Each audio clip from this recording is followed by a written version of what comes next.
The problem with workplace feedback is often not the message, but the fact that it arrives after the decision is closed. That is the pattern this video is diagnosing. Not bad communication in the abstract, not oversensitivity, not a failure to receive criticism well. A more specific structural problem. In many workplaces, feedback is not timed to influence outcomes. It is timed to explain them after the system has already decided. The common belief is simple. Feedback exists to improve performance. It is supposed to help a person adjust before the result is determined. The manager gives input, the employee corrects course, the next review improves, the next opportunity opens, cause, response, progress. That is the official story. But in many organizations, that is not how feedback actually functions. Consider Maya. She works on a strategy team inside a growing company. She is competent, organized, and fast enough to be trusted with high-visibility work. Over several months, she leads internal research, builds presentations for senior meetings, and helps shape recommendations that other people deliver. She gets positive signals the whole time. Her manager thanks her for being reliable. Stakeholders keep including her in important meetings. Nothing sounds urgent, nothing sounds wrong. Then promotion season arrives, and Maya is passed over. Afterward, she finally gets clearer feedback. She is told that she needs to show more executive presence. She needs to operate more strategically. She should speak with more authority in the room. There is also a softer version of the same idea. Leadership wants to feel more confidence in her readiness at the next level. Maya leaves the conversation confused. Not because the words are impossible to understand. The phrases are familiar. Almost every professional has heard some version of them. The confusion comes from timing. If those factors were truly decisive, why were they named only after the outcome? Why did the system stay quiet while the relevant window was still open? Why did clarity arrive only after movement had already been denied?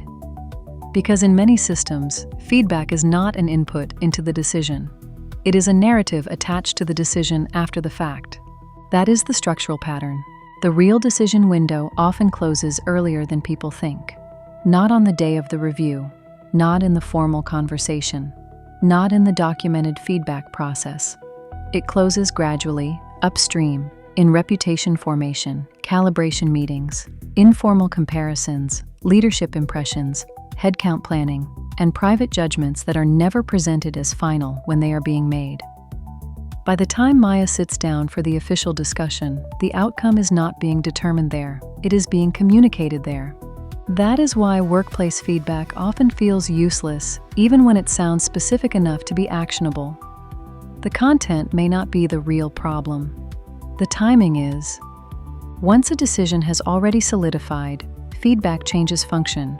It stops being steering information and becomes explanatory language. Its purpose is no longer to alter the path. Its purpose is to make the path legible after it has already been chosen. This is why people often experience delayed feedback as both clear and powerless at the same time. They can understand what they are being told, but they cannot use it on the outcome that actually mattered. The explanation arrives after the relevant gate has closed. That makes the feedback feel strange. It carries the tone of opportunity while operating as documentation. It sounds like a tool, but behaves like a receipt. The confusion is predictable. Most employees assume outcomes remain open until they are formally announced. That assumption is reinforced by the way companies talk. Reviews are framed as developmental.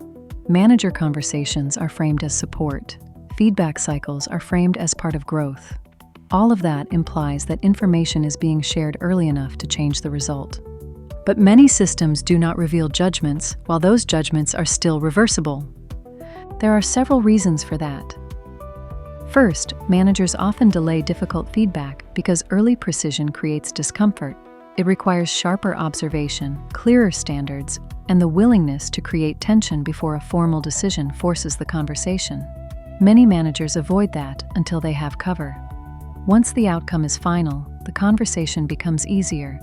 The employee cannot contest timing, only interpretation. Second, organizations often do not know exactly how to articulate emerging judgments in real time. A person may be creating vague hesitation rather than obvious failure. That hesitation accumulates socially before it becomes linguistically clear. By the time leadership can name the issue neatly, the reputational effect has already taken hold. Third, some systems prefer optionality. As long as no direct feedback is given, leadership keeps flexibility. They can continue observing, continue comparing, continue leaving the employee in productive ambiguity. Precision creates expectation. Delay preserves control. Fourth, formal processes often lag behind informal ones. The official review calendar suggests that feedback happens at set intervals. Real decisions happen whenever managers compare names, allocate visibility, discuss succession, or decide who seems ready under uncertainty. The formal mechanism is slower than the actual system governing movement. This is the causal chain. An employee works inside an active evaluation environment. Signals are being collected continuously, but interpretation is mostly private. Informal judgments accumulate before formal communication catches up. A threshold is crossed in people's minds. Someone is categorized as not yet ready, not visible enough, not trusted enough, not aligned enough, or simply not the person to back right now. Only after that internal classification stabilizes does feedback become explicit. At that point, the explanation is real, but the decision window is closed. That is what Maya's situation demonstrates. It does not prove that feedback is fake. It proves that feedback timing is often structurally misaligned with outcome timing. The employee is treated as if she is receiving developmental information, but functionally she is receiving retrospective justification. That difference matters. When people ask why feedback comes too late, they usually assume a communication problem, as if the main issue were that managers need to be more honest, more direct, or more skilled in delivering criticism. Sometimes that is true, but the deeper pattern is that the system does not organize feedback around change. It organizes feedback around consequence. This is why the imagined solution, how to get better feedback at work, often misses the real issue. Better wording does not solve closed timing. More frequent check-ins do not automatically solve it either. A person can receive more comments, more vague encouragement, more polished language, and still remain structurally blind if none of it arrives while the actual decision is still movable. The problem is not only quality of feedback, it is whether feedback enters before or after reputational lock-in. That lock-in is often invisible because workplaces preserve the appearance of openness long after the real narrowing has already happened. An employee is still being included in meetings, still being thanked, still being told they are doing well, still being discussed in terms of future potential. That surface continuity makes it easy to assume the path is still active. But potential language is often used long after internal ranking has settled. This is why people describe a particular kind of workplace disorientation. They say the criticism was never raised until it mattered. They say the standards only became visible after they had already failed them. They say the conversation sounded developmental, but the outcome behaved as if the decision had been made months earlier. In many cases, that is exactly what happened. To see the structure more clearly, imagine a different system. Take another company with similar work, similar hierarchy, and similar employees, but a different timing design. Expectations for the next level are made explicit early. Managers are required to identify concerns while there is still calendar time for change. Promotion and performance discussions are separated so that developmental feedback is not delivered only in the shadow of consequence. Calibration happens with documented checkpoints rather than private drift. If uncertainty exists, it is named while the window is still open. In that environment, the same sentence, "more executive presence is needed," would function differently. It would not arrive as a post-outcome explanation. It would arrive as a live condition attached to a still open path. The employee might or might not be able to meet it, but the information would at least exist in time to matter. The same words, different structure, different meaning. That is the contrast. Feedback is not inherently useful or useless. Its usefulness depends on timing relative to the decision window. In one system, feedback is steering. In another, feedback is historical commentary. The behavior of employees does not fully explain the difference. The structure does. That is the reframe. When feedback feels useless, the immediate temptation is to interpret that feeling psychologically. Maybe the person is defensive. Maybe they do not like criticism. Maybe they want certainty that no workplace can provide. But delayed feedback creates confusion for a more material reason. It often explains an outcome without restoring any ability to affect it. That is why people can leave feedback conversations with more information and no more power than they had before. The information is real. The leverage is gone. Seen this way, delayed feedback is not just frustrating, it is diagnostic.